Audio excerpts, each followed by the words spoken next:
Yeah. Stop it. Waving. All right, so we should be live. We'll give a couple of minutes for the chat. Okay. Is my audio okay? Yeah, your audio sounds good. Great. Okay. Cool.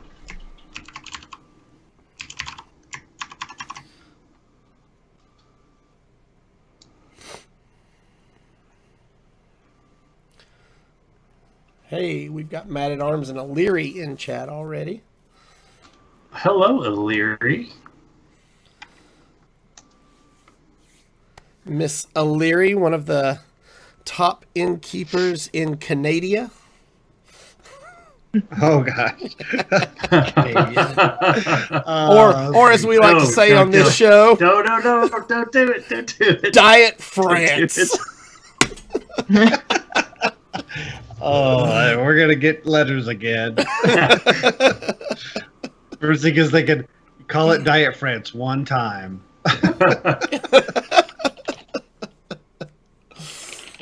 That was one of those times where I wish my filter was just a little bit wider. And that actually hit it before it went from brain to mouth. Yeah. Where's the fun in that? I remember we started calling it Canada back when this goes way back. We did a what was it? There was a Laser Quest tournament down in North Carolina? Charlotte. And there was a Charlotte, yeah. There was a Canadian team, and they were obviously going to beat us. So basically, I waited till they were all getting in the hotel elevator, and I went in with them and just made as many bad Canadian references and just offended them as much as I possibly could. The next day, we won because they all wanted to shoot me and rapped on the number of shots. If you shoot over a 99, if you shoot 101 times, it only registers as one. It's part of the strategy. You got to make sure that you're not hitting one person too much. And we ended up winning because of that. Because I made them mad. They all wanted to shoot me. That was Mississauga, wasn't it? Yeah. we got demolished the next round. But basically, our job was to take them out so our A team didn't have to face them. Oh, Lord. All right. Well, I've got 7:31, so let's do a show. Is everybody ready? Let's do it. All right. Starting in. Wait. Okay, go ahead. Can I start now? How about now? Okay. Starting in 5, 4, 3, 2. You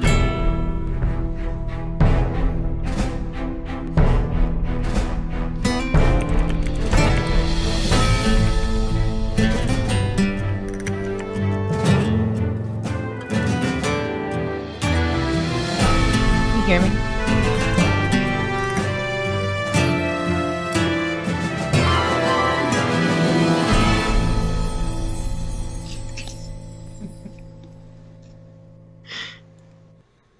And welcome to Hero Power. This is episode 110, and I am your host, Avantes. And as always, I am joined by my co-hosts, Zeroshio. What is up, gang? And Versika. You know, I love our new theme music. It's not new anymore. And then I complained about it forever, not being able to hear it. And now when I hear it, it like blows my eardrums out. Love it. I just can't seem to find the happy medium. Yeah. And we have another very special guest this week. We are super excited to have the one, the only, TaylorEve. Welcome to the show. Oh my gosh, please. Hey. Thanks for having me. I'm very honored. Well, thank you for agreeing to come on and talk with us nerds for a few hours. Oh yeah, no problem. Nothing better to do. Just kidding. Nice. You know what? You fit in already. You're That's already right. poking jabs. I love it. Did you I'm see kidding. the look on Zeroshio's face? Like this girl here. Oh my god. No, So- I'm kidding. So, why don't you tell us a little bit about yourself and how you got into Hearthstone?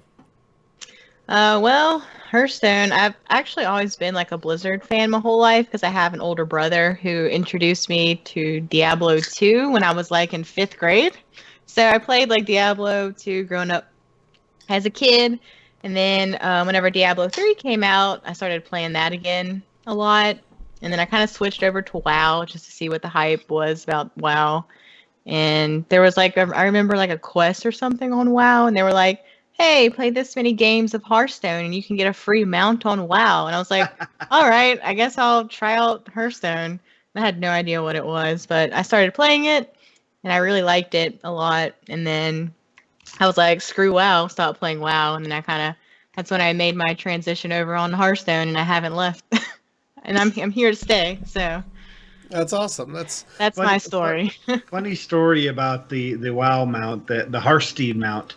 Is that what it was? I don't even think I don't even think I even like logged back onto WoW to get the mount. I was like, I'm okay. My wife is an avid WoW player. She raids and everything. She saw the mount and she's like, I have to have it. So she gets into Hearthstone. She does the tutorial. She gets done with the tutorial. And she's like, here's my login account information. Get me that steed. She didn't even play it. No. She's like, after the tutorial, I'm done. Just Windows 3 games for me, so I can have my mount. That's awesome.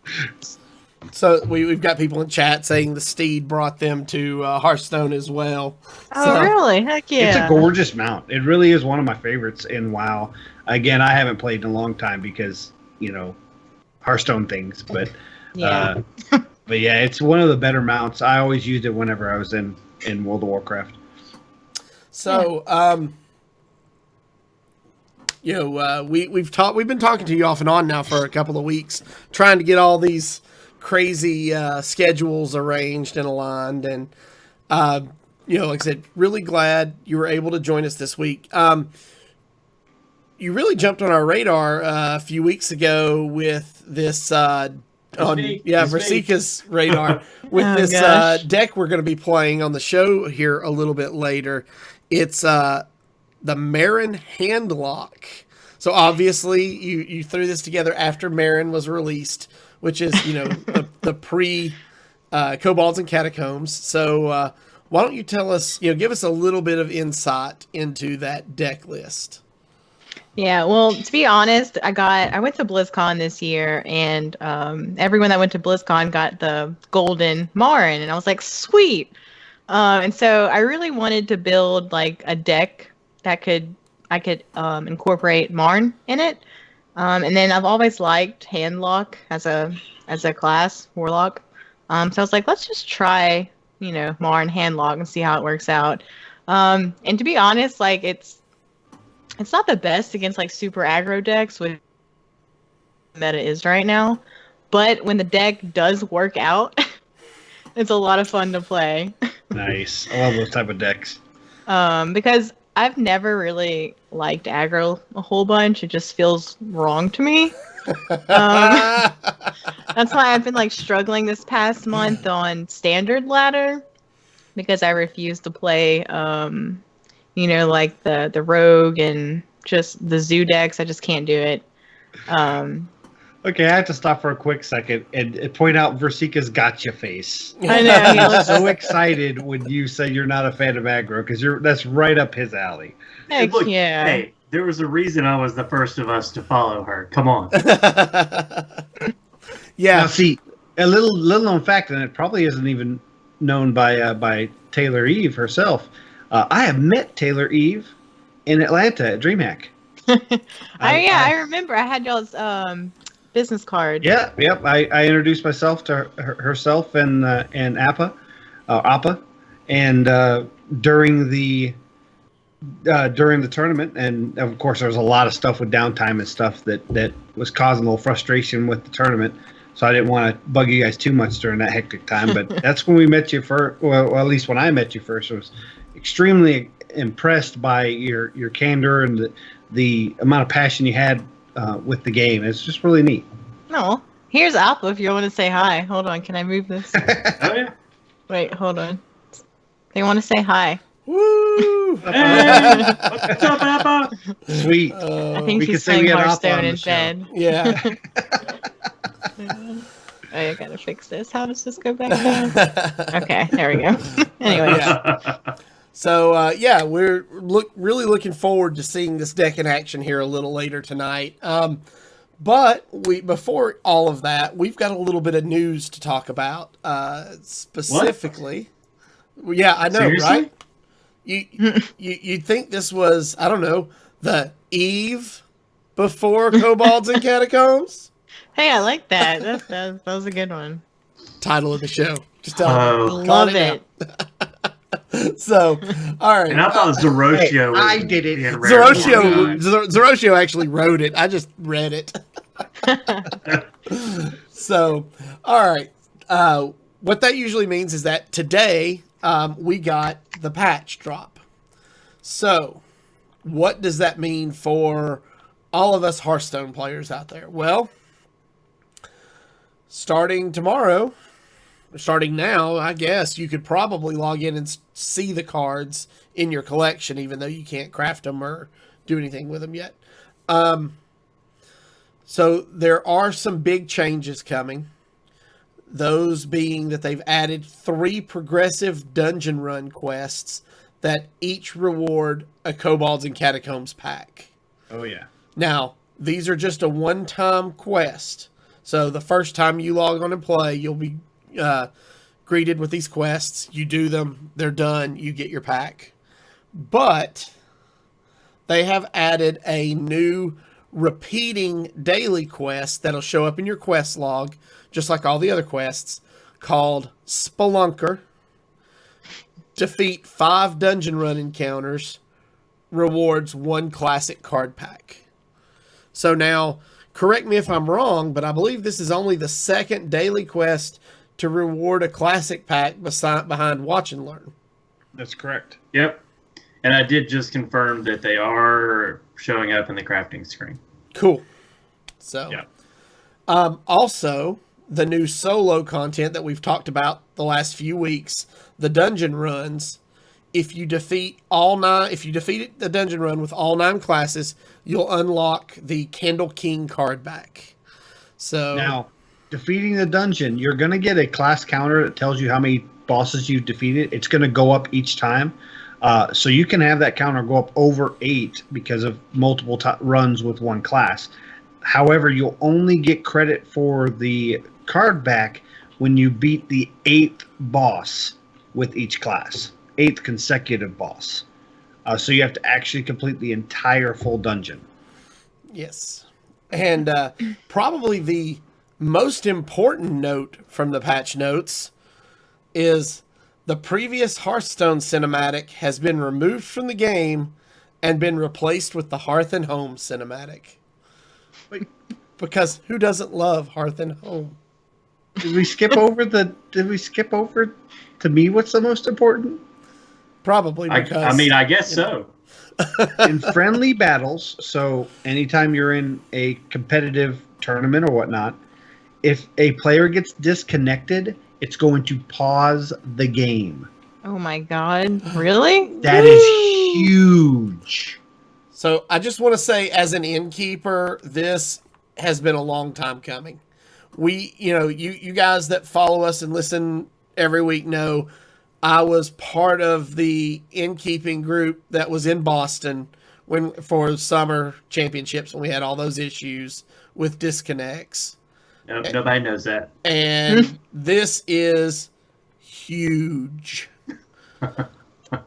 Yeah, this is huge. There were a lot of players that feel as if they were robbed a chance at qualifying for BlizzCon because of some disconnect issues that were going on, not just in Boston, but throughout multiple playoff venues, not just in that season, in past seasons. I know when we did the prelims last year, there were a couple players that had some disconnect issues that cost them matches. This is a wonderful feature. Now, I don't expect it to be perfect, which is maybe why they put it out in this patch. So they'll have another patch or two to get it cleaned up if there's any bugs with it before you start getting into the 2018 competitive HCT season. But this is something that the community's been asking for, really been screaming for, to be honest, on Reddit, if you check out Reddit. But they didn't expect it probably until March or April when the ACT season really starts to pick up for the next year. So it's nice to see that they're doing it now so they can flush out all the bugs. Have you competed in any tournaments where it's affected you, TaylorEve? Oh no, I don't do tournaments. No, I've never played in a tournament. I don't know. I've always just been too nervous. I know. I'm in Team Hearth League in the Ragnar. I'm actually going to be in both the Ragnaros and Sylvanas leagues, and I have had some disconnect issues. I lost power completely. Yeah. And had to quickly jump on my phone, and I missed like 2 turns because I was using my cell service to jump on because the power went out in my house. And if this feature was available, it would have helped out a lot. I have a question though. Do you know, like, okay, you say it pauses. How long does it pause for? Evidently, it doesn't specify. It just says it pauses, and when both players are officially connected, it will unpause, and the timer on that turn will continue. Well, the pausing actually stops that turn's timer. So if you're in the middle of a rope, it'll stay in that spot until it turns back on. I'm sure they've given it like a little buffer time for, IP connections and whatnot, probably a couple extra seconds. Mm-hmm. There goes half my Ms. Dormu strategy. Yeah. So if you play in Sinka on the ladder and he puts out Dormu, just F4, Alt F4, think about your turn, and then launch up. No, the thing is this is specifically just for friendly battles. It will not affect the ladder or anything like that. It's only for friendly battles. So when you challenge a friend, that's the only time this pause feature will be available. Also, when you're in a friendly battle, it's going to give you an option for end game instead of concede. And when you do the end game, it registers as a tie. I don't know what impact that has, because I don't know why you would use that. Maybe it's just so that players that concede. I'm not sure why they would have that feature, but it's another feature to help boost up this competitive nature. It could be something that's coming in the future just to add to it. We don't know yet. Yeah, I don't know. It's interesting. I don't know. Unless it's like a psychological thing to where you don't want to concede, so like just ending game makes you feel better. It's like, I didn't just concede. I just ended the game. Whatever. That could be it, and it'll register who ended the game. I'm not sure what the visual. It's something that I will probably, since it's in the game now, I might test out afterwards and see what the visual effects are if we end game. Both portraits explode or what happened. So that's interesting. Cool. We've also got some arena changes coming. So the arena draft appearance rates have been adjusted again. They do this occasionally to try to find a happy medium. So non-basic, neutral, classic minions represent the baseline for all draft appearance rates. And so your basic, classic, neutral minions are a 0.5. Is that right? Am I seeing that decimal place? Or is that something on my monitor?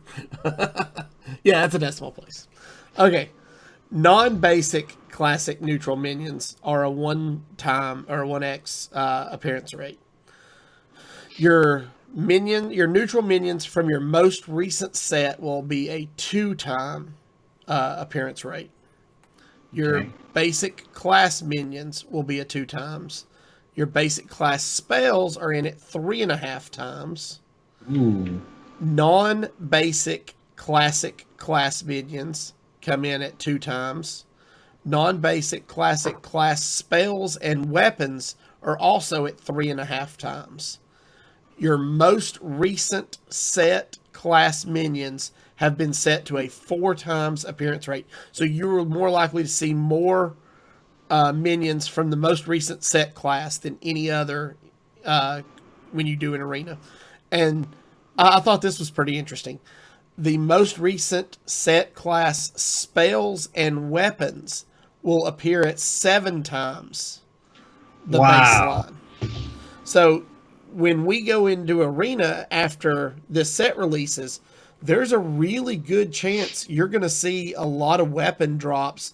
Maybe even if you get a legendary, which we don't have to worry about for Sinka. But if anybody else was to get a legendary in their arena draft, they could see the legendary weapon drop at a much higher rate. Which means that I will get to see my opponent's legendary weapon drop at a much higher rate. Okay. Fair enough. This is interesting. Not so That's much. a hugely relevant change. It just means I will be going into arena even less. I think a lot of these numbers are similar to the way they've always had them.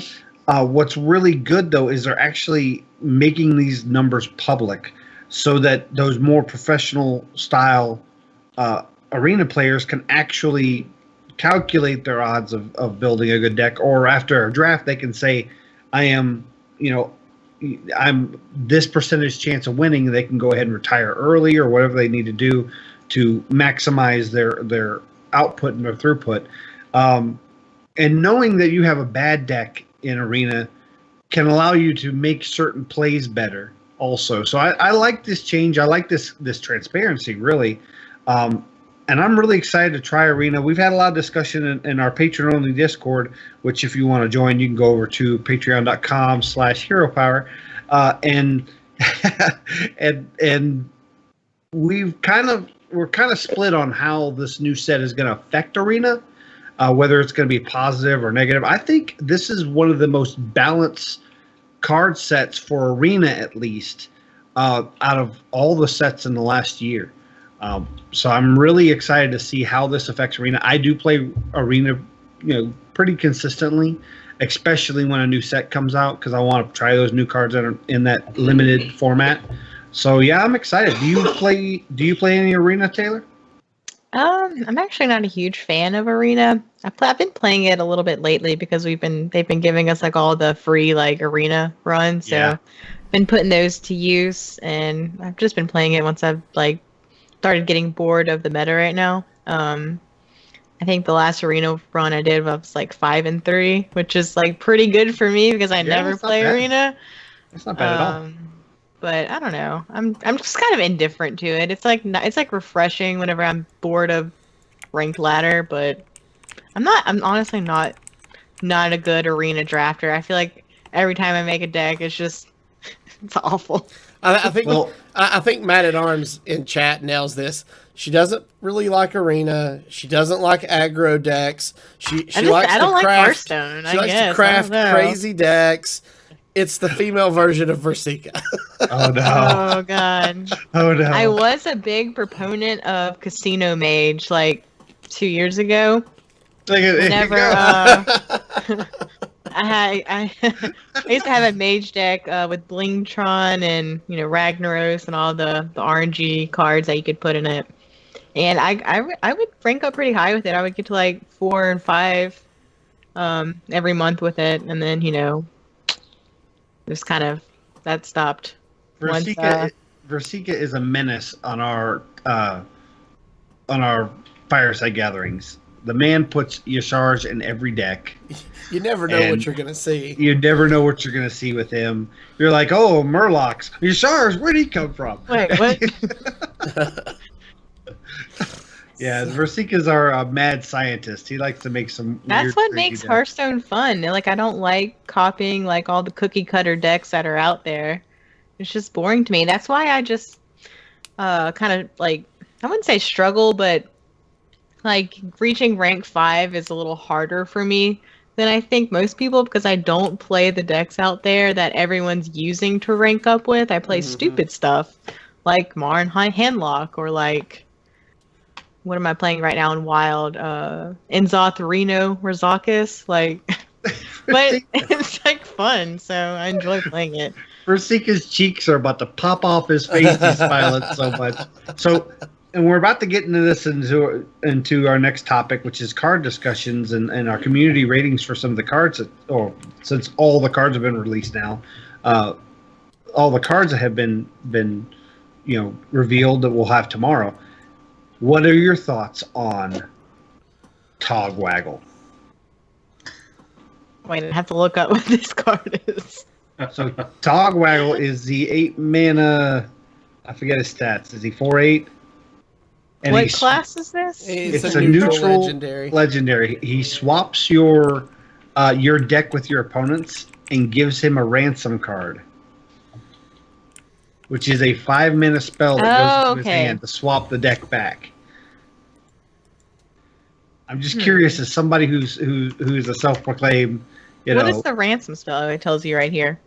Yeah, okay. 5 mana swap back, basically. Okay, so does the swap back card go into their hand or into their deck? Goes into their hand. Okay. So they have to waste their next turn playing the 5 mana to swap back, basically. That, or and it doesn't swap their. It only swaps your decks. It doesn't swap your hands. So they'll have whatever cards they had in their hand. Yeah. But, and this is a point I made, I think last week. If their hand is full, they can't get the ransom card. Oh, yeah, that's I assume that's how it works. Yeah, it would burn. So, Mill. I don't know. I'm interested to see how this card's gonna. I was just curious, as somebody else who likes to toy with odd type of decks. Yeah, that's gonna be my first deck I make after I get done and get tired of playing the dungeon. That's probably what I'm gonna do. All right. Yeah. I see now her gears are going. Yeah. Sorry, I'm like deep in thought right now. I'm trying to like. I love it. I wish Jeff was on this show too. So, all right. I'm gonna ask him real quick. Yeah. What are your thoughts on Togwaggle? Swap decks with your opponent. Give them a ransom spell to swap back. A meme. He said it's a meme. It is. Well, yeah, we know that. We know it's a meme. That's been decided. It's a meme, and he goes back to Hearthstone. That's okay. Yeah. That's our consensus on Togwaggle. All right. So, what are your favorite cards that you've seen that you're looking forward to playing with the most out of this expansion? Hold on, I have to look up the name, but I know exactly which one it is. Give me a second. Someone else talk because I have to. What's it do? Do you know? It's the mage spell. I know it's a spell. Oh crap! Deck of Wonders. I don't remember. Well, mage right now is getting a lot of attention. I know in our ratings for our community, the mage cards are pretty much the most popular class cards, I believe. Last I checked. Of the class cards, mage is pretty much got the consensus of getting the highest rating. I think its average is 2.91, which is the highest of all the classes. Oh, it's tied with highest with warlock, so which makes a lot of sense. So Except mage is you. Well, you dropped the hammer on mage. Oh yeah, I honestly think that mage is overrated for this set. I think a lot of the effects that everybody's wrapping their mind around, especially this big spell mage, as everybody's calling it, is going to be less consistent because there is too much elements of random that are hard to control. I love RNG. Everybody knows that. I just believe I like the RNG that you can kind of manipulate slightly, and a lot of this is just straight right out of the ether, just random mage spell, and that's it. Speaking, figured out the card. It's Deck of Wonders. Shuffle 5 scrolls into your deck when drawn, cast a random spell. I'm actually really excited about that card.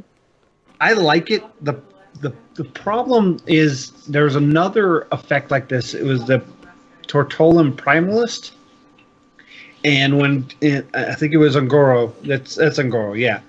And it's the 8 mana. I think it's 5/8. That when he comes into play, it casts just a random spell.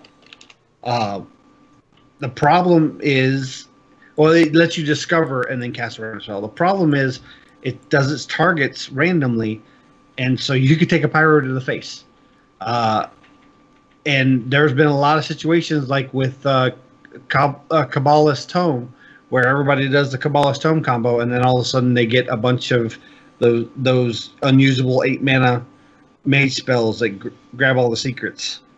And I'm worried that you're going to have more effects like that happen.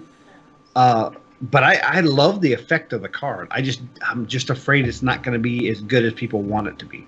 I never said it was good. I'm just saying I'm excited for Now, it. fun factor. Yeah, way it's to a go, 10 out of 10. Zeratio. Fun We get a factor. guest on the show. You ask her her favorite card, and then you tell her why it's no good. Card sucks. For the record, Avanti's asked her favorite card, but I think fun factor. It's going to be really fun. I can't wait to make some meme decks out of it and go meme-tastic with it. Same. Yep. So, all right. Well, you were just talking about our community's reactions to some of these cards and decks. So let's actually just go ahead and take a look at that right now. So basically, our one of our good community members, Matt at Arms, he put together this spreadsheet that you see. And basically, it breaks everything down. You have each individual card from the set, and then he asks ask a bunch of community members to go in and vote on the cards on a scale of 1 to 5, with 1 being probably won't see play in the meta, to 5 being meta defining. And Okay, I got to point out real quick, Apex Predator screwing up my little art project I had going on here with a 1.5. I see what you did, Apex. 1.5. I see what you did.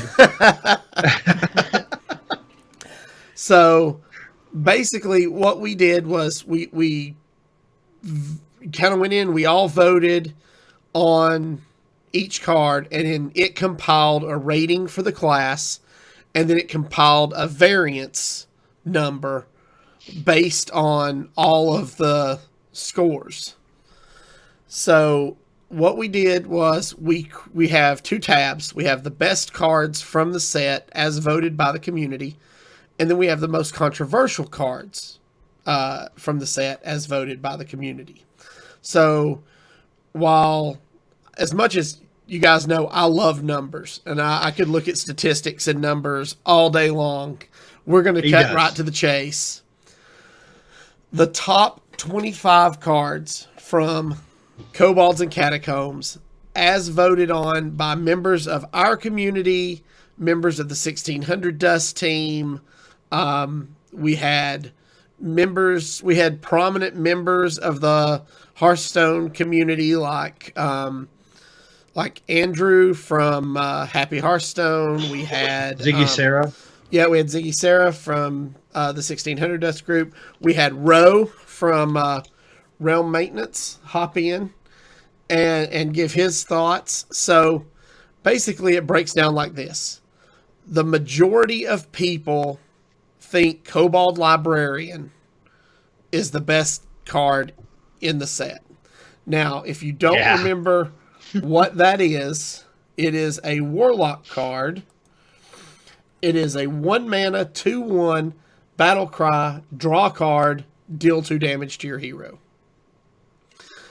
I mean, nuts. It is. It's really nuts. It's basically 1 mana for your hero power and a 2/1 body. Yes. Yep. I mean, now, when we first started this, Dire Mole was by far the top. But as we started going through, Kobold Librarian, literally, it just shot through the rankings. It wasn't just boom at 1. It started low and worked its way up. Kobold Librarian is an awesome card. And the second highest is Psychic Scream, which I expected Psychic Scream. That's the mage 7 mana spell that takes all minions and puts them into your opponent's deck. I expected that to be the top card. So this is really neat to see how Priest and Mage are obviously in strong positions for the set coming. And now Warlock seems to be nice and solid once they've started revealing the filler cards. I think Warlock has the best filler cards, and I say filler cards as the last 30 cards they revealed after the big reveal stream, which is what they always do. You usually have some nice diamonds in the rough in those sets, And Kobold Librarian, I think, is one of the best, if not the best. Okay. What are your thoughts on the community scores and overall ratings, Taylor? I'm actually pleasantly surprised because I would have to agree just with these top 4 cards. I think that they're all pretty strong, and I'm really excited to see how they play out. I'm especially excited for Warlock. I think Warlock's getting some pretty sweet cards this set. Yeah, I'm an old school Zoo player. I tend to lean towards Control, but because of my Magic the Gathering background, when I saw a deck called Zoo that I still will never give Raineg credit for, but he says he did. When I see a deck like that from my old Magic the Gathering days, I'm like, I gotta play it. Aggro. Sorry. Yes, it's aggro. It's aggro. Of course, my Zoo variant is a little more mid-rangey. It has more taunts and does control the board a little more. But aside from that, I really like Warlock. I like the way it's gone. And I'm hoping that this kind of takes it back to that traditional Warlock that I enjoyed playing before any of the expansions came out. All right, so the number 2 card overall out of the set is the Priest Epic Psychic Scream.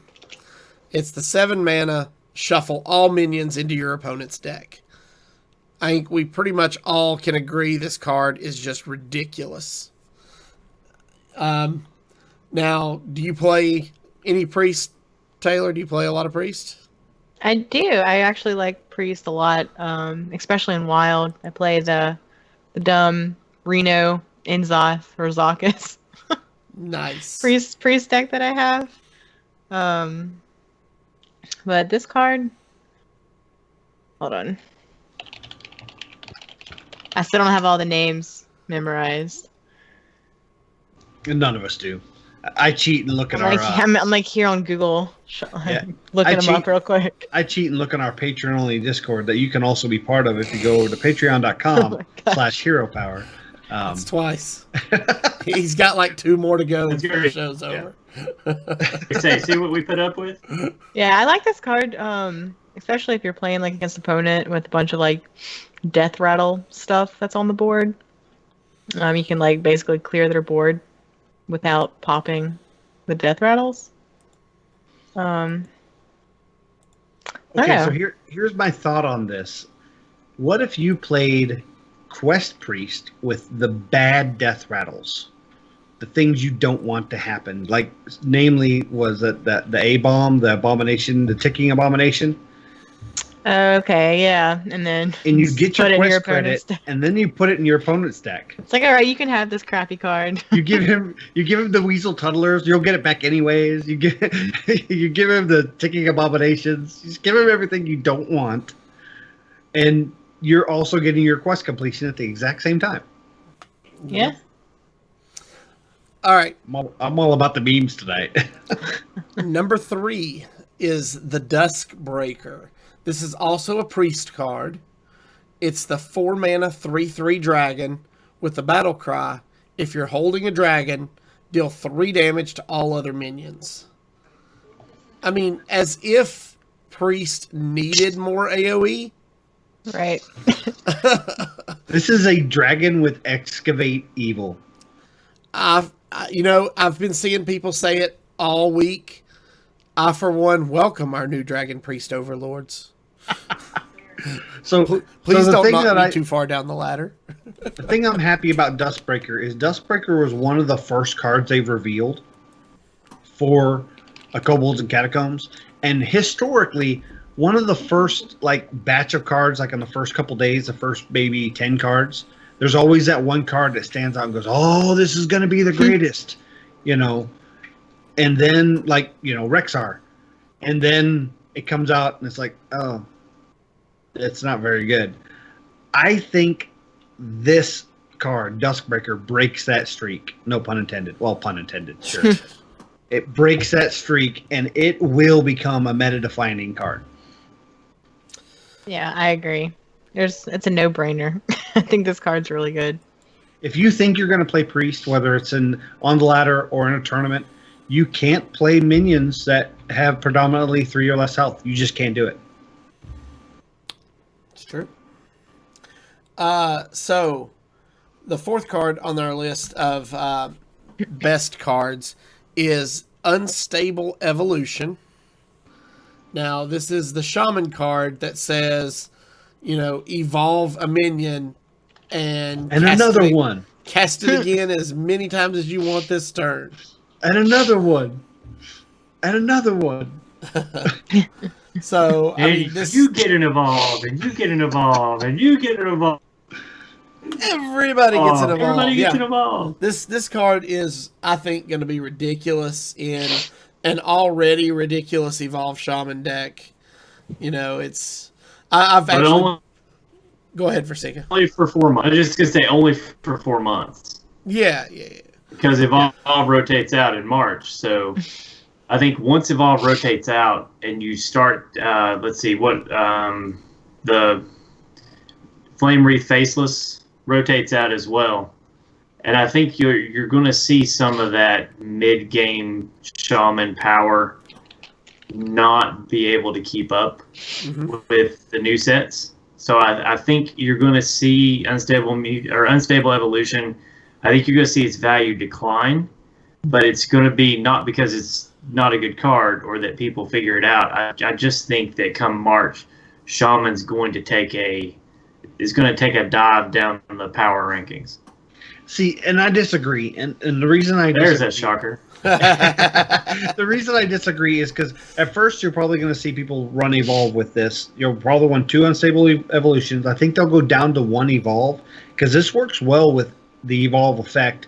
You evolve your whole board. You got one you didn't like. You hit it with Unstable Mutation. Unstable Evolution. You hit it again if you want to. The thing is once the set rotates out and Evolve is gone and Devolve is gone. Is Devolve? No, Devolve came in Devolve is Angoro. So Devolve will still be in the meta, but Evolve, the card, will go away. However, Thrall... Deathseer. The Thrall Deathseer is still going to be in the meta, and I think that Unstable Evolution will just basically slot right into that Evolve slot, and basically correct any early changes you need with your minions. You may not see Doppelgangster be in that build anymore. They just couple it with a more solid effect 5-cost minion that's understated, and then they just hit it with Unstable Evolution a couple times. I'm excited to see. They've had a hard time really finding where Shaman sits. They tried to push us towards the overload mechanic, and players just don't seem to like it. They don't get good value out of it. The Murlocs didn't work. The Freeze obviously didn't work. I think they might double down on Evolution, and I think you're going to see an Evolve effect out of the next set that comes out in April. I hope you're right. I don't think you are, but I hope you're right. All right. And then rounding out the top 5 best cards of this set is the neutral minion Dire Mole. This thing is a superhero.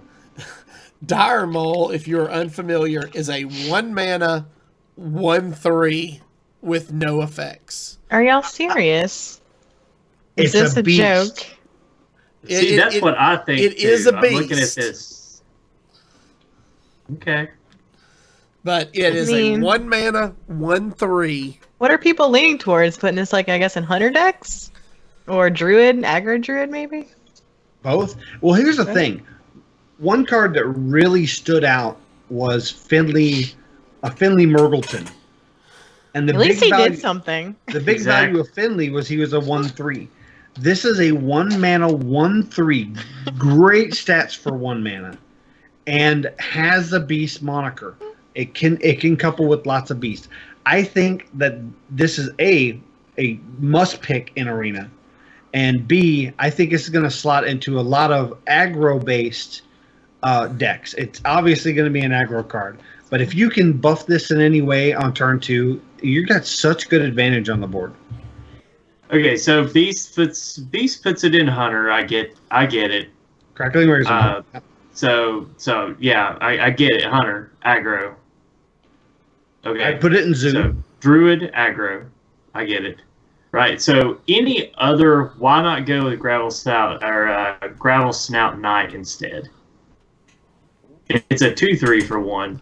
Sure, you give your opponent a 1-cost minion, but most of those are garbage anyway. Well, they might get a Dire Mole.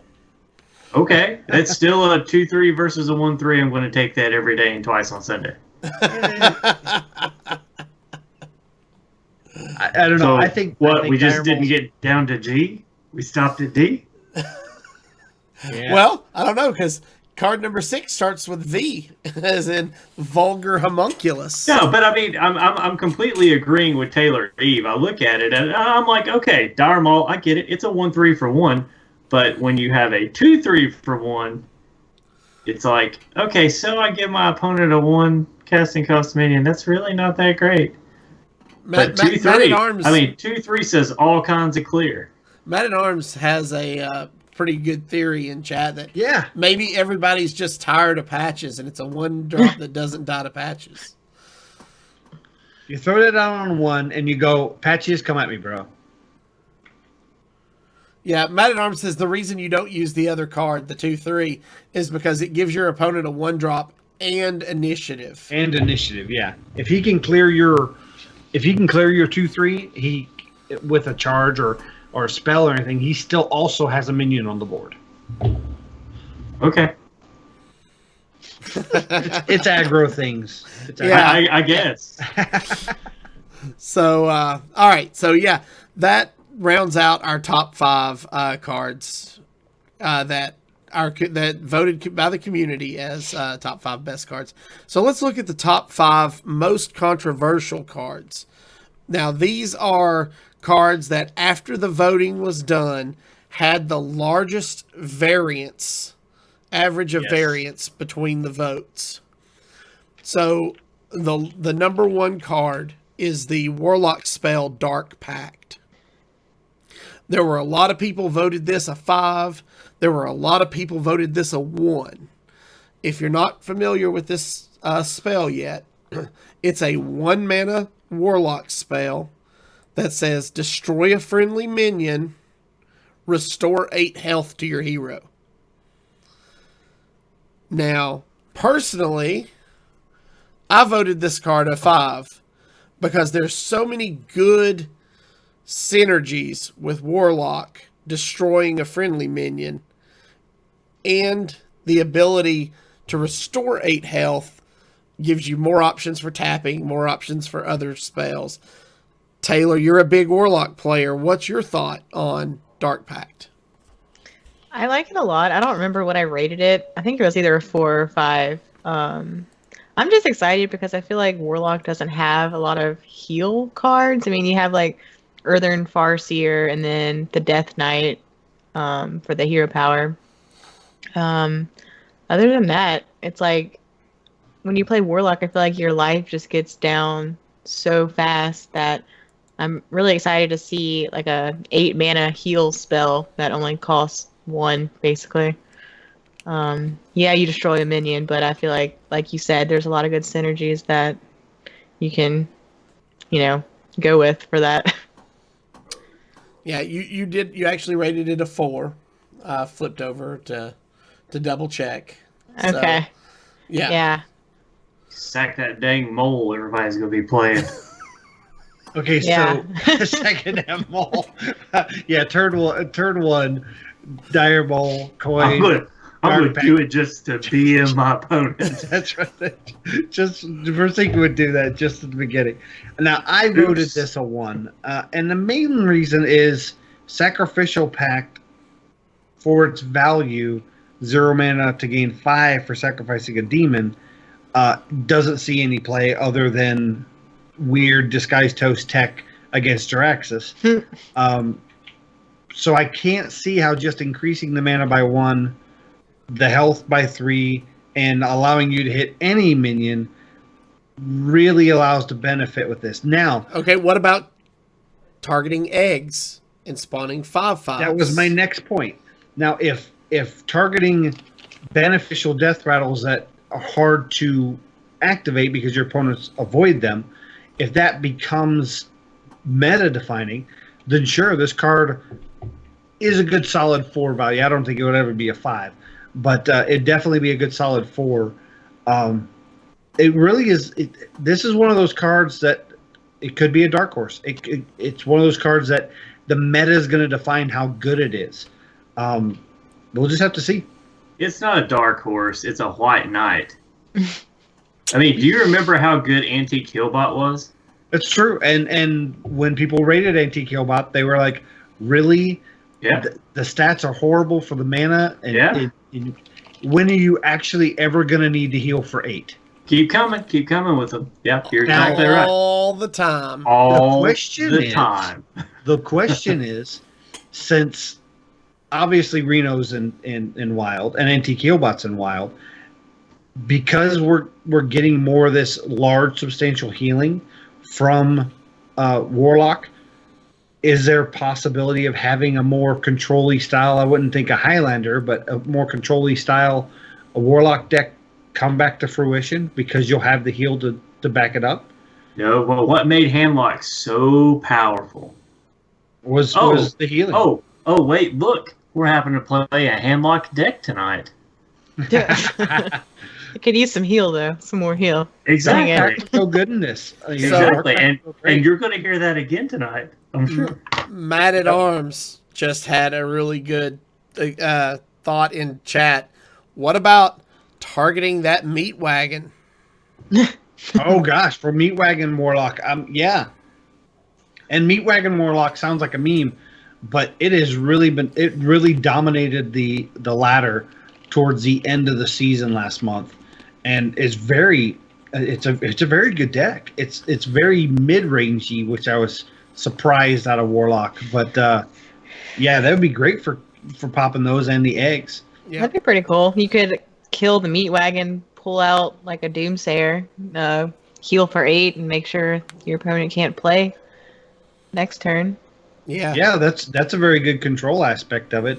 On the flip side, you could also kill the meat wagon to pop out an egg to put bone marrow on. Yeah. So I like it. Yeah, I do too. I'm a converter. Our second most controversial card from this set is the Windshear Stormcaller. Now, this was one of Versika's picks a couple weeks ago. If you don't remember, it's the 5-mana 5/5 with the battle cry. If you control all 4 basic totems, summon Alakir the Windlord. That is a huge variance. Yeah, so it's not as big as the Dark Pact. Dark Pact was a 2.5, but this one is a 1.74 variance in votes, meaning, there were so many people voted it a little less than those that voted it positive. But Versika, this is one of your picks. Why don't you tell us your thoughts on it again? This card basically requires you to position well, to set up 3 or 4 turns in advance, and know how to manipulate your hero power with Shaman to get what you want. It's not going to be an easy card to play, but the people that can play it well are going to dominate with it. And I think there is going to be a version of Shaman that comes out that abuses this card, and I think it's going to be hard to stop when it does. That being said, I think it is either going to happen right out the gate and then take a back seat when the set rotates out, or I think it will wait until after. I think it would wait until after the second set releases, when Shaman gets a much needed upgrade after Whispers of the Old Gods moves out. And I agree 100%. But here's why I think this card is not going to be good. And it plays a little bit to Versika's comment that the people that play it well are going to dominate with it. And people trying to emulate that are probably not going to do as well. The circumstance to summon Alakir is having one of each totem out. So likely you will try to get 3 different totems out and use one of the effects in the set. There are some that summon a random basic totem. There's one that even summons a specific basic totem, whatever totem you want. So you have 4 totems on the board. Let's just say you use only 1 card to make that 4th totem happen. You only have room for 2 more cards, which will be Wind Shear Storecaller and then the Alakir. So there's not much room for error. If you miscalculate and realize you have to put 6 minions on the board to make it happen, the Stormcaller is going to come on the board and have no room to put Alakir. It doesn't consume the totems. Now, I believe if it would have consumed the totems and then summoned Alakir, the rating on this would be much higher. But because it doesn't consume the totems, you really can't summon him unless you have a variance of 1 extra minion on the board. So you might actually see, if this becomes a common deck and hits the meta, there's a warrior taunt, 2/6 taunt that gives your opponents minions. You might actually see Leroy Jenkins used a little more aggressively, thrown out early, forcing minions on their board so that they have no room to summon Alakir. Well, there was one person in the community that agreed with you and gave it a 5, and that was Andrew from Happy Hearthstone. So we'll have to see. I didn't give it a 5. I gave it a 1. No, I was talking about Sinka. I didn't give it a 5. I didn't give it a 5. I gave it a 3. Gave it a 3, but yeah, Andrew from Happy Hearthstone rated this card a 5. So Andrew is giddy over this card. He is very excited. Like I said, I think if you know how to play Shaman, think of it this way: how powerful is Zodia Mage? Exactly. How many people burn that quest because they underestimate what they're drawing? You're going to see, or they burn Antonidas. Yeah, yep. You're going to see much of the same thing until people figure it out. Yeah, I believe it is going to be a very high skill intensive deck, which means if you want to see it played at the top level, just check out Disguise Toast. I'm sure he'll run it. So, all right, the next card is the neutral epic Shimmering Courser. This is our most controversial cards in the set. It's a 4-mana 3/3 that says only you can target this with spells and hero powers. Yeah, well, obviously they're not doing a good job in California. Oh, sorry. Hey, all right. So before we get started on this, Taylor, I don't see that you rated this one on mine. Did I skip it? Wait, this is a neutral card, This is a right? neutral card, yeah. Yeah, I don't think she got down all the way down. Yeah, I didn't finish we the put her under process. All right. So what do you think? I'm very curious to see how you. Okay, first of all, let's just talk about how cute this card is. Okay, right. I gotta get that out of the way first. Ponies. This card's real cute. Okay. Hey, this card in golden is actually really awesome, and I've not even seen all the colors yet. But it was one of the cards I did check out animated. So just putting that out there. Yeah, I mean, I'm trying to think where this could fit in. Like Paladin, I know has a lot of buffs, and then the only way you could get rid of it is through silence or stealing it, or I don't know. I think I wish I would have gotten to this card so I could have rated it earlier, but I don't know. I'm kind of leaning towards more 3. I don't think it's meta defining or anything, but I don't know. Well, that would actually put you about right in line with everybody else. I'm not much help. This card was had a lot of 3 votes. It actually had about 3 5 votes. Yep. And 2 1 votes. So it was pretty. I gave it a 1. Pretty spread across the spectrum. This is one of the few cards myself and Nibble agreed on. My main reason for giving it a 1 is because of the stats. I think the effect is awesome. I love the effect. I'd like them to have it on that effect on more cards. It'd be great in Paladin. My problem is at 3/3, it's susceptible to so much board removal that doesn't need to target it. Not only from spells, but from minion effects. And just coupling minion effects with spells as board clears would easily deal with this. If this was a 4-mana, I'd say even if it was a 4-mana 3/4, I would have given this easily a 3. But because it's a 3/3, it's too easy to remove without targeting it. Okay. So that brings us to the next card, which is one of my favorite cards in this set, and that is the Leyline Manipulator. This is a mage card. It's a 4-mana 4/5, and it says, Battle Cry, if you're holding any cards that didn't start in your deck, reduce their cost by 2. So you've got, like, the Exodia Mage, which has the quest, to get cards that didn't start in your hand. There are lots of ways for Mage to get cards that didn't start in their hand. And then this guy kind of reminds me of the Rogue minion that says if you're holding cards of another class, reduce their cost. I can't think of his Peddler. Something Peddler. Yep. But I like this card a lot. I mean, just on this base stats alone, 4 mana for a 4/5 is good. Yeah. And now, if you're getting cards from Paveling Book or from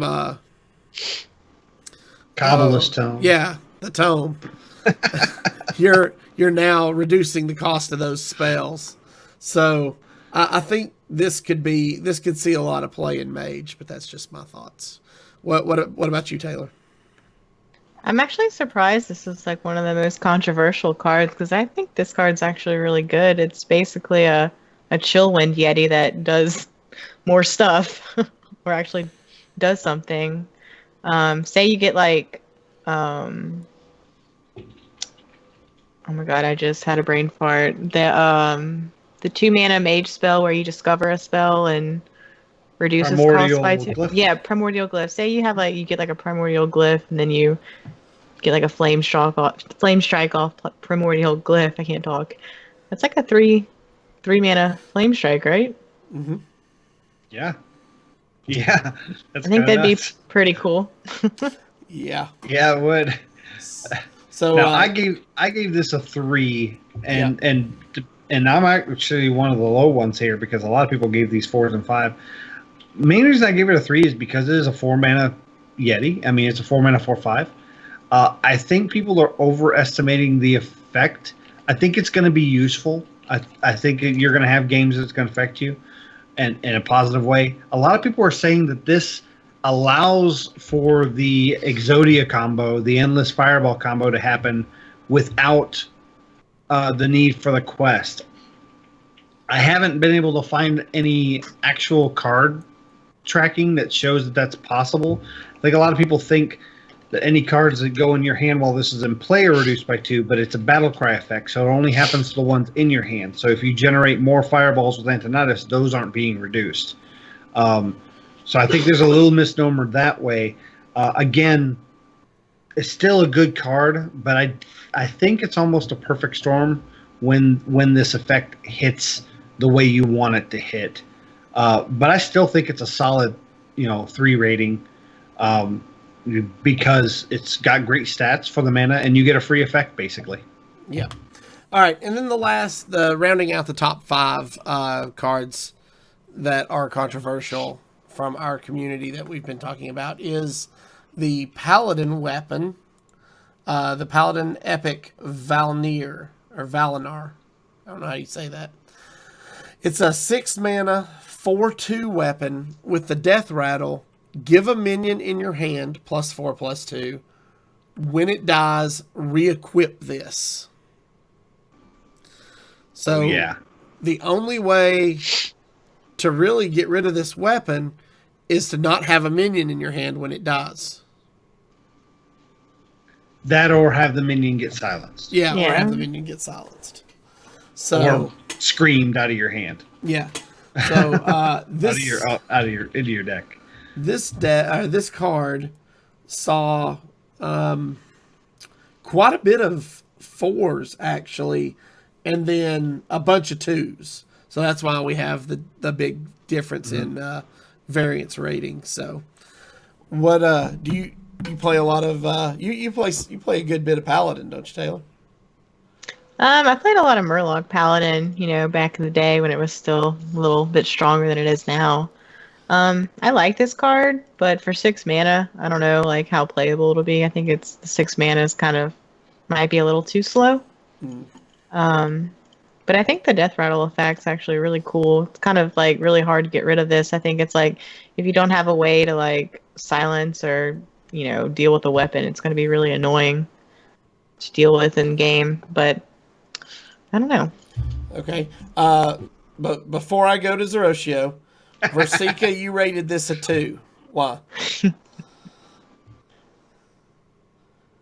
I rated it. Did I rate it a 2? No, I didn't think so. No. Sorry, I was looking at the one underneath it. You did. You rated it a 4.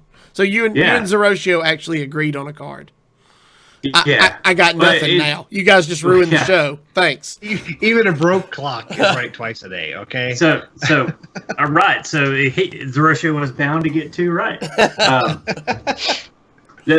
Until you come out with a way to silence weapons, there's nothing you can do to stop this once it gets started, unless you don't have a minion in order to cast it on, and that's going to be planning on the Paladin's part. And I see this in a control style Paladin, and chances are, if you're being successful with control Paladin, your planning is going to be on point enough to make sure that this goes off. So, well, you can silence the minion that gets buffed, right? But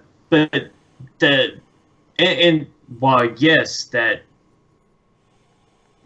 we proven that would stop the effect? Because the effect is on the basically weapon. The effect is on the weapon, but it puts a +4/+2 buff on a minion that when that minion dies, it brings back the weapon.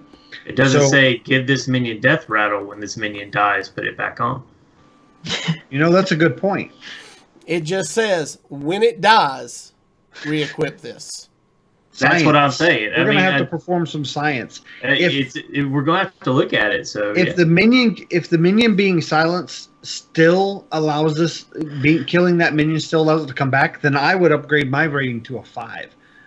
Hey, but you could put it in Inzoth though, right? Because even if you do silence, right? No, because N'Zoth won't bring the weapon back. The weapon has a death rattle, but the minions won't have a death rattle. And plus, N'Zoth doesn't bring back any minions that got a buff that gives them a death rattle. They only bring back the death rattle minions. Okay, that's right. That's right. Just kidding. Well, and the point that I wanted to make was that it gives it to you while it's in your hand. So technically, it's not even in play when the effect hits. So I'm thinking it probably Valinir probably triggers the moment that minion gets hit with it, not necessarily. But it'll come back the moment that minion dies.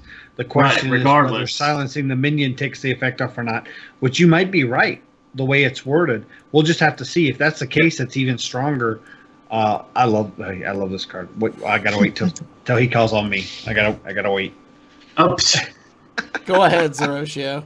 I was going to say we're already past discussion time anyway. We're cutting into Taylor's playtime. So everybody knows, and I'll make it quick. Everybody knows I love Paladin. What everybody may not know is I love all varieties of Paladin. I'm known as a control Paladin player, but I've played mid range. I played Murloc. I love me some aggressive aggro Paladin. This, believe it or not, can go into a nice Divine Shield aggressive Paladin, where while it doesn't it can't really kill you so much on turn 5 like a lot of aggressive decks. It's more of a turn 6 or 7. But this, I believe, can be the finishing note where you get that last hit in with the Valinor, or find a way to overwrite the weapon so it does the buff, hit something like a Leroy, and then you just go face. And I'm really excited for this card, It's one of my favorites in the set, next to Call to Arms, which is also a Paladin card. I'm going to play them together, and we're going to have so much fun, and I'm going to eat Cheetos and drink Yoo-Hoo, and yes, I love this card. All right. So that's going to round out. Those are. I was going to say, that's going to be the show where we just give the Paladin portrait, right? Yeah. We don't want to see Cheeto Deservio. Right. Coming with an orange beard. So in about 2 to 3 months, we're going to come back and revisit this list and see how we did. Matt at Arms says it'll be dire moles everywhere. And oh my gosh. we'll see what this list looks like in 2 to 3 months. So, all right, guys. Well, that brings us to this week's Tavern Brawl, which is a repeat. It's the Yellow Brick Road Brawl. So basically, each player gets Dorothy. Minions you play on the left side have Haste. Charge. And minions you play on the right side have Taunt. And it rewards a classic pack. The only difference is it's standard deck only this time. And I think before you made a deck, and this time you get 10 cards. I think they changed it slightly. Yeah, I think you select 10 cards, you get 3 copies of each. So, which is really neat because people like to throw 3 patches in there, and then you just do a Galactica Crawler, and you have 3 Galactica Crawlers. It's great. But I will tell you, my favorite, my MVP is Sergeant Sally. Okay. They put out a bunch of minions. I Sergeant Sally, do Blessing of Might, charge her in, blow the whole board up. They concede. Nice. Okay. Well, let's get into this week's deck. Like I said, this is the Marin HandLock from Taylor. So I'm going to run down the deck list real quick, and then I'll turn it over and let her kind of talk about how the deck came to fruition, how to play it, what to mulligan for. You just kind of give us an overview of it before we go play a few games. So the deck list is 2 Mistress of Mixtures, 2 Voidwalkers, 2 Defile, 1 Doomsayer, 2 Drained Soul, 1 Tainted Zealot, 2 Earthen Ring Farseer, 2 Shadowbolt, 1 Faceless Shambler, 1 Hellfire, 1 Spellbreaker, 2 Twilight Drakes, 2 Despicable Dreadlords, 2 Siphon Souls, 1 Abyssal Enforcer, Marin the Fox, the Lich King, Twisting Nether, Blood Reaver Gul'dan, and 2 Mountain Giants. So, all right. All our listeners, take a shot for him saying Abyssal. All right. So tell us a little bit about the deck.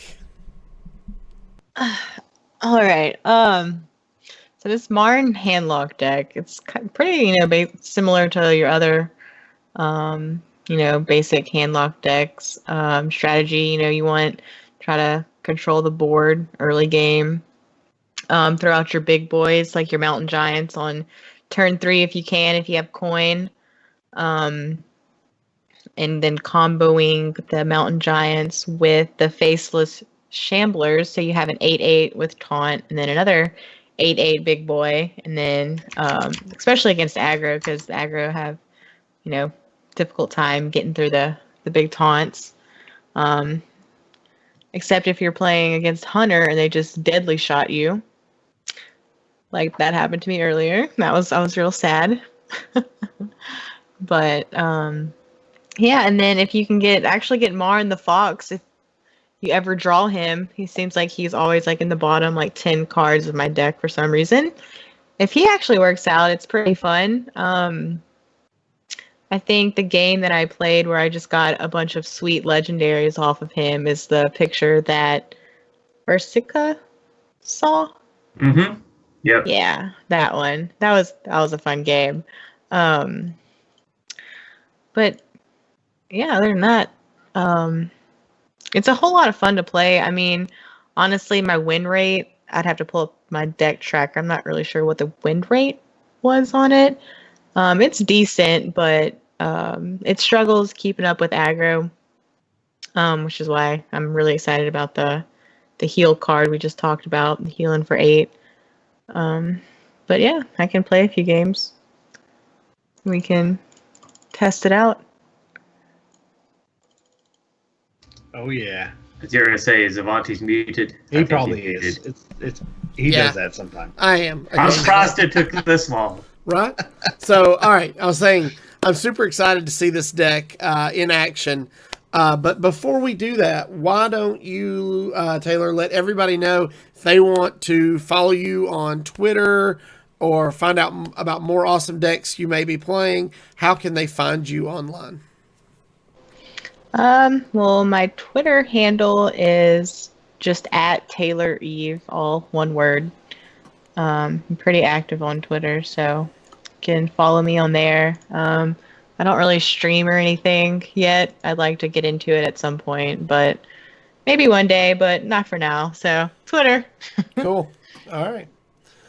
Well, thank you for coming on the show, and Thank you for having me. we hope to have you again sometime soon. So, for those of you watching, if you are joining us on Twitch or on YouTube, please stay tuned for the live play portion of our show. If you are listening via our audio podcast, we'd like to thank you for joining us. Remember, you can follow us on Twitter at HeroPower_cast. You can find all of our past episodes on YouTube at youtube.com/ECMMOGamers or on our website at HeroPowerHS.com. If you enjoy the show, you can help support and improve it by joining our Patreon at patreon.com/HeroPower. And we'll see you all again next week. And don't forget to use your hero power. All right. So I am ready to jump in. Just let us know when you have a worthy opponent. All right. About to queue up now. And I appreciate you coming on the show and laughing at my jokes. Nobody does that. And I'm so sorry. I feel so good to have somebody laugh at my jokes. Oh my gosh, please. Okay, I'm playing standard ladder, so we'll see how this goes. Okay.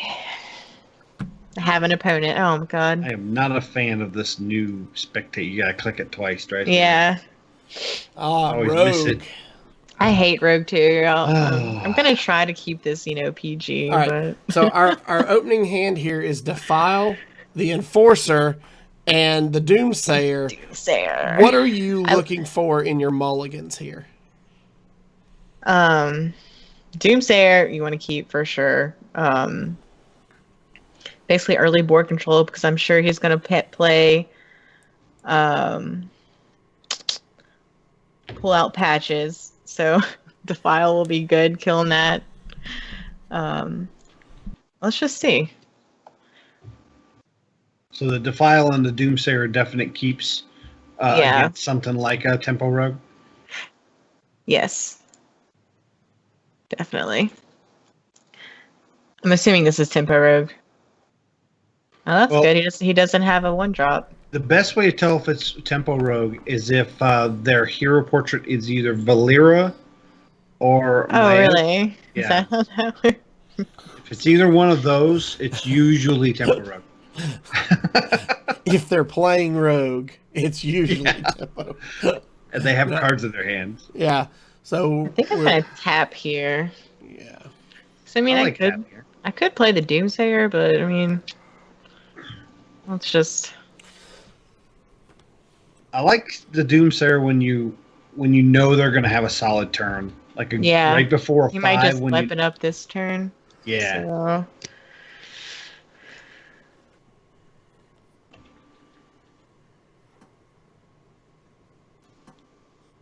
Huh. Here comes Eel. There's Patches, my Patches. good old friend. All right, so do we? So if we Doomsayer here, it's at least 7 points of healing because they're going to put 7 Yeah, points. it's basically a 0-7 taunt. Or we can Earthen Ring, and it challenges the captain. Yeah, And so probably Dagger Up and Patches into it. Yeah. Still isn't bad. Yeah, I'm not.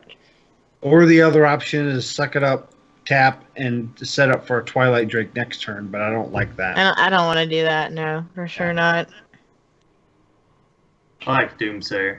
Yeah, I do too. Yeah, I think I do too. Hopefully, he doesn't have backstab. Yeah, backstab, or he already used the coin, so he can't coin into SI. That's good to know. Yeah, his hand must not be too good if he. Ooh, he's daggering up. Oh. Okay, well, still, that is a lot. Wait, is he considering face? No. Dang it. Still, it took 7 points of damage. Yeah, I think that was still the right play. I think you're right. Hey, I can silence this guy. Well, hold on. If you silence, yeah, you're right. Silence. If you silence him, that does set up for at least a decent defile next turn. Yeah, or Despicable yeah. Dreadlord. It's just like the fact that they're at 2 health right now really poses a problem for me. Yeah, I agree. And plus, I get a 4/3, so. And he will likely run in the captain, unless he's playing around Defile or Despicable Dreadlord.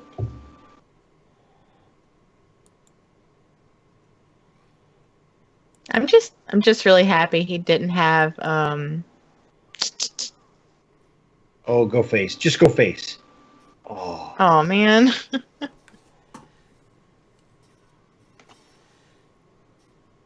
Because I was hoping he'd go face, knowing we couldn't clear the Tar Creeper.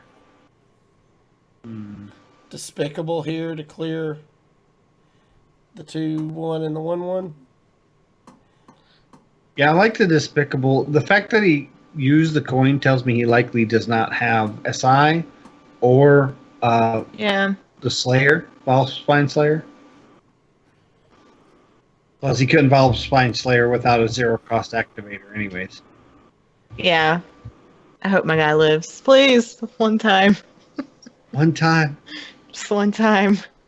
Well, that's good for That's Defile. That's right up for Defile. If we want to Defile, Yeah. we may just want a Shadow Bolt and then clear. Hey.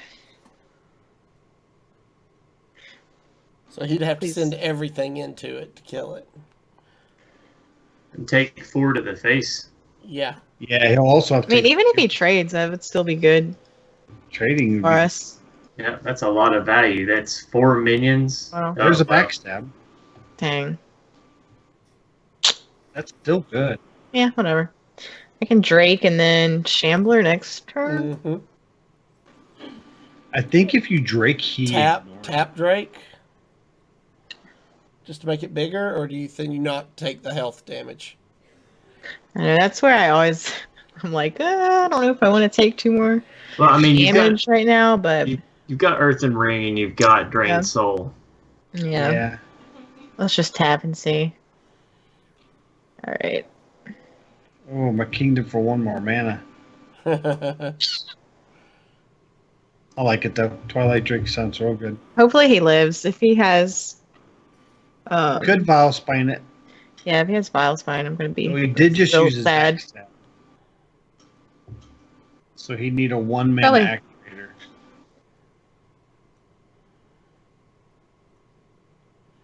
Just play it already. There's No. your mana No. There it Why is. they always have it? activator. Oh my god. So, And is there a way?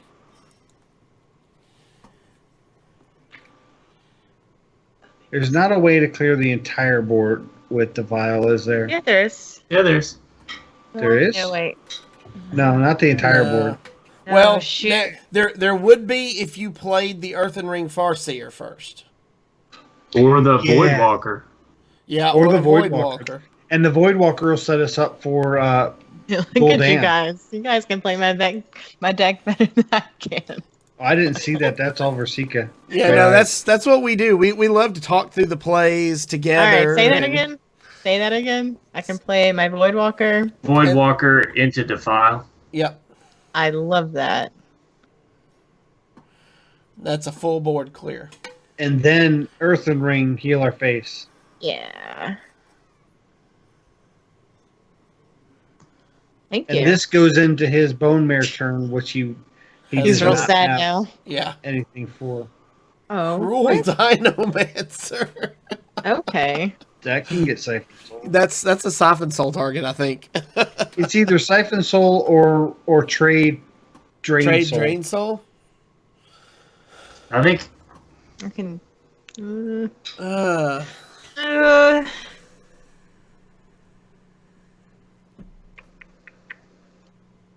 Like, do I want to save Siphon Soul for something I can't kill later? That's what I was thinking. I think Siphon Soul needs to. You need to save it for the Bone Mare target. Bone Mare, and I think you're running the risk I of can- Leroy Eviscerate. So I should probably just tap here. I think your best bet is probably to Earthen Ring and Drain Soul to remove that from the board and go up in health a little bit. So yeah, you could tap. I mean, it still put you at 14. Oh, dang! I don't have enough mana. Well, no. It's still good to have next turn, though. I like the Drain Soul run in. It doesn't really develop our board, but Yeah. puts us in a good position. And we're just 2 turns out of Blood Reaver. and this does give us the option next turn to Dreadlord Shambler on 9. Or you can just play the Mountain Giant. And That's good. All right. I'll take that. Yeah. Yeah, Okay. I like Dreadlord Shambler here. Well, hold on a second. What's better, Dreadlord Shambler or Mountain Giant Shadow Bolt? Well, you're at 13 health. You've got to worry. I mean, you don't We see need a taunt, Leroy what a you're lot, yeah, but you do see it enough that you still need to respect it. I'm running Yeah, 4 or 5 Leroy in my Shadow tempo starts round. lethal right now. Yeah, so I think Yeah. Despicable Dreadlord and Yeah, I Shambler is like- the way to go. I'm down with Yeah. it. I like that. I And just like to plus, give. It's better with Gul'dan if I need to play that next Yes. turn. I always like to look at a plan B, just to make sure we're not overlooking a good option. And I don't even have my deck tracker up right now. Gosh darn. Second ball spawn. No. Yep. Oh yeah. Why do they always have it?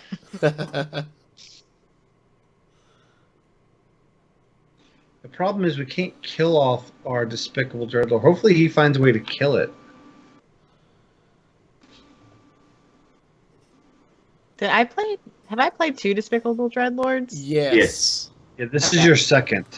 Okay, thank But I you. don't think we can kill it off unless we Yes. do a. Well, she could run it into the 3/4 and then defile, but then you can't And board kill clear. land. Yeah. Thing is, we'll be at 9 health. That's the problem. Yeah. Chat. Are you Okay. kidding Okay. me? No. This is not bad. Perfect. This is actually good because now, see what we'll have. Have 2 Despicables, a Voidwalker. That's it, I think. 2 Despicables and a weird- Voidwalker. Yeah. We're dead to Eviscerate. Yes. I think that if he runs Eviscerate. Wow. I think Gul'dan though, right? I gained you gain 5. 5. Yeah, you'll yeah, get 5 I- armor. He just has a 3/4. Yeah, What I about mean- Bone Mare? 5, 6, 7, 8, 9. I think it's getting ready to say Bone Mare. I would. I mean, what other plays do I have? Bone Mare, Dagger. The only other play is Siphon Soul, But then that doesn't set up board. but I think it I'm going to doesn't set up Gul'dan. board. I think you're Yeah. right. I think Gul'dan's where you have to go. Gul'dan, Bone Mare's I need- still not lethal. I need the hero power to start healing back. Yeah. And he still has this taunt to deal with. Whatever. He Well, got I it. mean, you're going to kill Yeah. off 2 minions. He ain't got it. Right. I love it. He ain't got it. I hope not. Oh, okay. Yeah. Oh, I forgot the 2 Despicables clear the other 2 minions. Okay. Yeah. I totally forgot about that. What does he have? Shadow. Bone Mare. There's There's the Bone Mare. So now you siphon. Well, I'm gonna soul kill that. it. Yep. We might be okay this game. There's your second siphon soul. So if we siphon soul the 7/5, and then hero power the 5/5, and then go face, we got a board clear. Yep. Yeah. And we're starting to make our comeback. Yep. I think with 2 cards in their hand, I don't think they can come back now. I don't think you can either. We're stabilizing here. We might see the. I think you got him in check. Yeah, I think we might see the really powerful bottom right. Yeah. It's the best rogue play. He was just like, Did it. oh, where's my concede button? I guess I'll just have to end game. You definitely ended game there. All right, so we are 1-0 in our Heck best. yeah. See, I told you I never draw Marin when I play this. Whatever. That's fine. He's just a trump card. This is He's where the everybody, surprise. this is where everybody gets quiet and doesn't want to make a political joke. Matt at Arms says, December 6, 2017. He doesn't even run Eviscerate for Sinka. Yeah. Yeah. You say the minute you tell somebody, oh, he doesn't run it, tell Rasika he doesn't run it. That's when they play it. Yeah. Remember All the right. Alex Straza moment? So our opening hand this time is Drain Soul, Faceless Shambler, Faceless Shambler, Voidwalker, and Siphon Soul. It's easy for you to say. Obviously not. So Yeah, I'm just gonna assume this is Evolve Shaman. okay. So what are you thinking we keep here? I'm just gonna keep Voidwalker, Drain Soul. I'm kind of hoping I get like Twilight Drake or something big because they don't run Hex anymore or anything, so it's kind of like awkward for them to deal with. Or besides like Devolve, I like that. Siphon Soul's too late, and Yeah. Faceless kind of no All right. point in keeping right now. So let's see what we get. I do like keeping the Drain Soul against Shaman because sometimes they can burst out quick. And their Yeah, minions have like 2 health. That's it. Oh, wow. Tainted Zealot. That's even better. that's good. Zealot, So Zealot. Whatever. hey, Hey. you got the second Voidwalker. This is Colin Fonzie. Gotta greet him. I love Nimsy's emotes. They're so sassy. She is so cute. Well, Is it too early to drain soul? Why would you drain soul now? I don't know. That totem is horrible. I hate this 0-3. It's like so awkward. But I mean, Especially early. do I really care about it right now? Because I could just kill off the 1/1, play the other Voidwalker, and Do you kill off the 1/1 or do you put 1 point of damage into the I totem? think you kill off the 1/1, and then because he has Flame I Taunt. was gonna say, yeah, you're kind of hoping you draw into some AOE.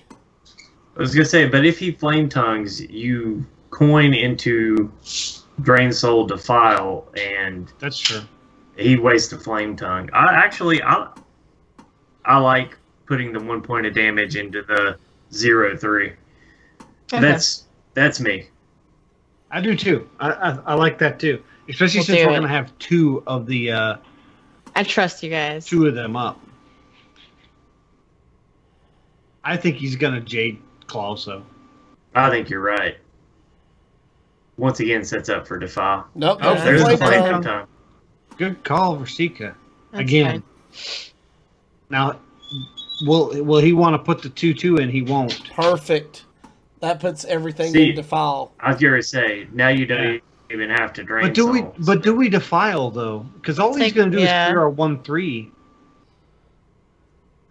Do I want to be greedy with it and like save it? Because I can I Tainted like it. Zealot and Defile and deal 2 to all, and then I I'll like waste it again. tapping and Mistress of Mixtures. Well, hold on a second. What about if you tapped, coined into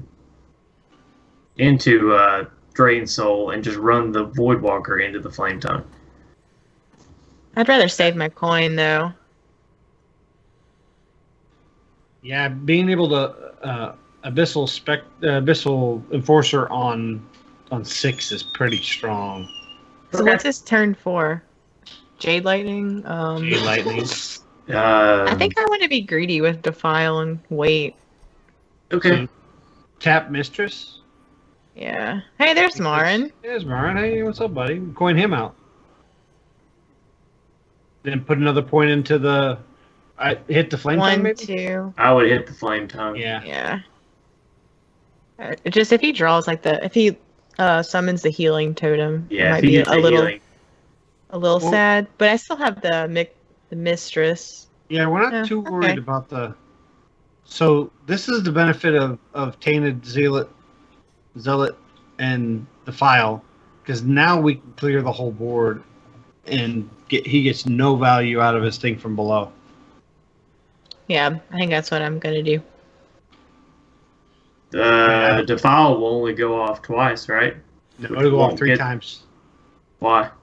Because it'll kill our Mistress, then it'll kill a Zealot, and then it'll do an additional 1 point of damage. It'll do 2, then 2, then 1. Okay. Okay. It's at least 5 points with the Tainted. Okay. If it kills something on the first wave. I was gonna say, why not just trade it? And you don't even have to trade. You don't have to put out your. You could just trade and Defile. Yeah, I didn't. Yeah, that's better. You want me to do that? Yeah, that's probably a better. You could even tap at that point. Yeah, I would tap, trade, Defile. Yeah, don't put out the Tainted at all. Tap, trade. The 2/2 into the 7/5 and then Defile. Yeah, I didn't math it out that way. Okay. Versika's yeah, better. I was looking at it in a completely different approach. Yeah, that's why we keep Versika around. That works out. He's smarter than the rest of us. Be real smart. That's right. really a weak turn 5. That's like a really weak 5. Hey. I think you gotta put him out, right? I think you got to run out the 8/8 big guy. Yeah, just jam it. Yeah, because even if he devolves, he's still an 8/8. So. That's a wasted devolve. Yeah. So what? Because that's gonna devolve from a 12. So. To a 8/8. Yeah, I love when people that play that card don't know that, and they're just like, "Oh crap, it's still an 8/8." Yeah. It used to be it didn't do anything because there wasn't an 11 cost. Now there's an 11 cost, so it'll even heal. So how does he do 3 points of damage even to it? Kill it. Yeah, he miscounted. What is he doing? He needs Versika math. This guy's like, "Oh crap, I didn't math right. Okay, I'll trade one guy and it'll be okay." Oh, nice. But do you play him now? Yeah, I almost just like the Twilight. I think I like the Twilight Drake better.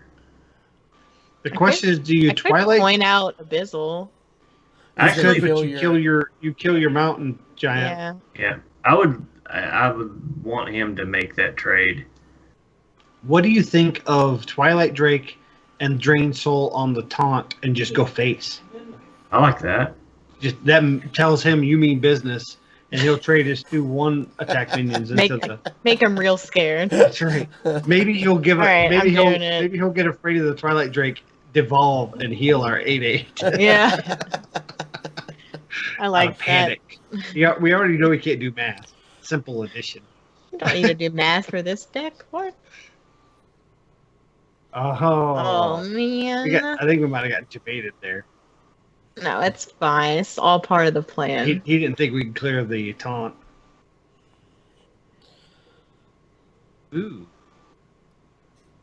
Why is he trading for me? I don't understand. He's doing that so that you kill off your Drake when you trade it into the 4. Into the 5/5. But this is clearly a trade in and Abyssal, right? I think so. Yeah, absolutely. It wouldn't matter to us because it would have died anyways, but he doesn't know that. Yeah. He's not good at right. math. That's okay. It's not good at all. You don't have to be good at math to play So, first. do we just Marin next turn? Jam Marin? I think I like Despicable Dreadlord better. Okay, I like Marin better. I think we I don't know. should. I don't want to. You think? Okay, he's had that card on the far left since For a turn one. long time. Since Yeah. turn one, so Okay. I'm thinking so, that's yeah. probably Bloodlust. Just yeah, I don't want to give him Despicable a then? minion just yet. Yeah. Despicable, and then trade into the Manatide. Yeah. That's what I think. I'm trying not to be overbearing. Can we afford to tap? Yeah, I think so. I I think should so. probably tap first. We're at 24. Damn it! I wish I would have tapped first because I could. No, that's fine. I still think Despicable's Yeah. a play. Let's Yeah, bait him into 'cause the we have- Hellfire. Because we have Gul'dan too, so Because with the Tainted, because we didn't have to use it, that Hellfire is 4 points of damage. That's true. Get him to Alright. go. If we can get him to go wide on the board. yeah. Yep. Well, we hope that he uses his second J Lightning on the Despicable. I'm expecting a devolve. I hope he devolves. We need to get that out of his hand. Bone Mirror? I love how everyone's just like, oh, I'm playing an aggro deck. Let me put Bone Mirror in it. Whatever. Oh, please tell me he's trading. Oh, Yeah. he's smacking his face. He's not going to win this game by Smacking the trading. face. Okay. Oh, the other Mountain Giant. So, just Hellfire trade Mountain Giant? I don't We think can't I'll have enough Hellfire. mana. We would have to Mountain Giant first, Yeah. which Huh? means taking 3 damage on it, but I'm okay with that. What do you think, Rasika? It'd still be an 8. He'll be able to trade his Bone Mirror into it, but No, I can We- kill Not it. if you trade into the Bone Mirror and kill it with the Yeah. Enforcer. yeah, that's true. Because he doesn't have any more Jade Lightnings. He would have to, like. He could have Wait, one. no, he has one more. Just Yeah, he kidding. I has thought it one was more. 2 of them. That works. I mean, I'm trying to make a better case for Twilight over Mountain Giant because you've got so many cards in your hand. All right, But- I'm going for it. Mountain Giant's better, I think. Yeah, Because we're I, don't know, setting I up. really like Gul'dan going face anyway. there, but Yeah, I feel like maybe. Like, I didn't realize he was so low at health. yeah. Maybe I should have gone face. But we're probably gonna. But- Well, the trading is beneficial for the Gul'dan. Yeah, see, that's exactly right. Now you go Oh, wow. He didn't have a play. Ooh, do we Gul'dan? I don't know. I feel like we can wait, though, because. I feel like now we can Marin if we want to. Well, if we Twilight and Despicable and clear the 0/2 taunt, if he clears our board, we'll have 2 Despicables, which clears all of his taunts. That's true. So, what do you think about Marin and Doomsayer? That's actually not bad because if he can't deal with a Doomsayer, we get the treasure. Right. Yeah, the trade happens all day.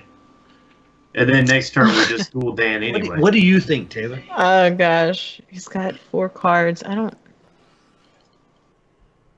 There's no world where he has 19 to burst us from here. No. I was going for the fun play. The fun play I is kind of want to Marin. play Marn without the Doomsayer. Okay. All right. Okay. Because, y'all I mean, Yeah, the That's giant fine. trades into it. I wouldn't You can- tap, though. just I wouldn't tap either. Okay. I'd just pass. Oh. Whoops. Well, I you- tapped. I I tapped. like- I tap. still don't think you It's can a- burst us. I but- did it. Well, that's okay, I like Taylor. the tap. Because you remember, don't forget to use your hero power. Thank I mean, you. she just siphon I mean, souls the chest, right? Scan. Well, yeah, if he doesn't. Oh, there's. Hey, I love how he draws that. Was off the top, and then he also gets the spell. Oh man, and he evolved my dude. Oh, that's what I No, was afraid. I was afraid of the evolve on it. no. So, how close are we to lethal? How unlucky.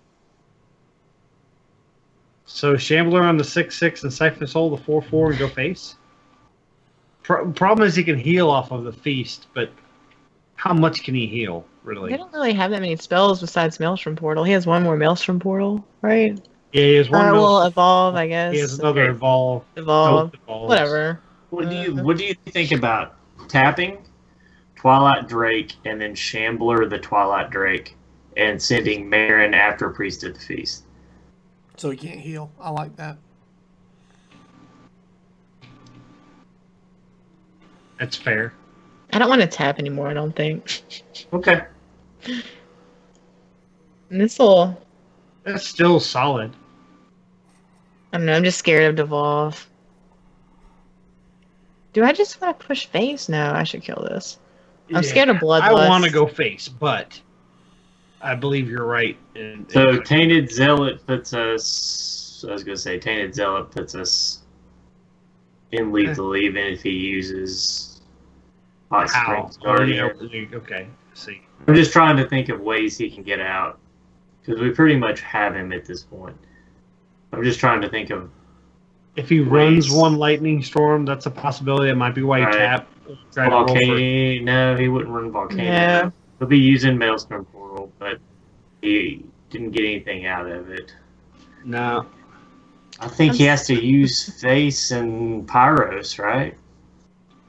And Daring Reporter. There's Bloodlust. Bloodlust. Good call. Good call. Because that... You gonna go face? He would have had He's- lethal if we didn't have a taunt. He's got to trade. Or he's He gonna... has to. He can't get lethal. What? I want to know what that card on the far left is. Now, I think we have to Blood Reaver here and let the Despicable No, Dreadlord yeah, that's we- dead. Or, Yep. we already got a Dreadlord dead, so you don't have to No, play no, that no. one. You can Blood Reaver Just play Gul'dan. Gul'dan will get us okay. a Dreadlord, a Despicable. Yeah. Yeah. All right. and you go face with the 4/7. Yeah, I was trying to find a way to get both Despicables dead, but he doesn't have two health minions right now. So it's Dark I mean- Pack. Yeah.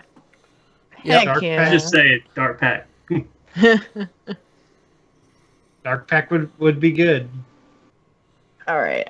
Now, I mean, even if he devolves, it's like whatever. Yeah, he's gonna play all of his cards in his hand, show you what cool stuff he Wow. has, and then Yeah.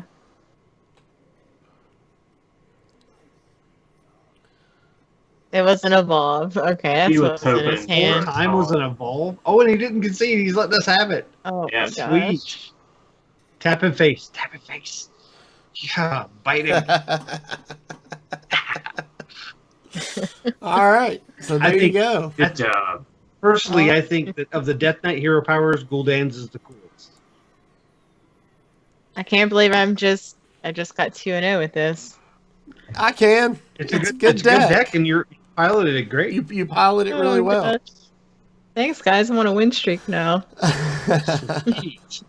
So, all right. Well, again, it was great having you on. We're really excited we got to see this deck in action. Why don't you tell everybody once again, if they want, where they can find you? My Twitter is at TaylorEve, all one word, no underscore or anything. Cool. Yeah. All right. Well, I believe that's going to do it for us this week. If you guys, I'm gonna quickly, as soon as our show's over, just let everybody know, it's like Christmas Eve. So Yeah. quickly go to bed, or Santa's not gonna bring you Kobolds and Catacombs tomorrow. But we do have some for those that are live on the show. We did have some news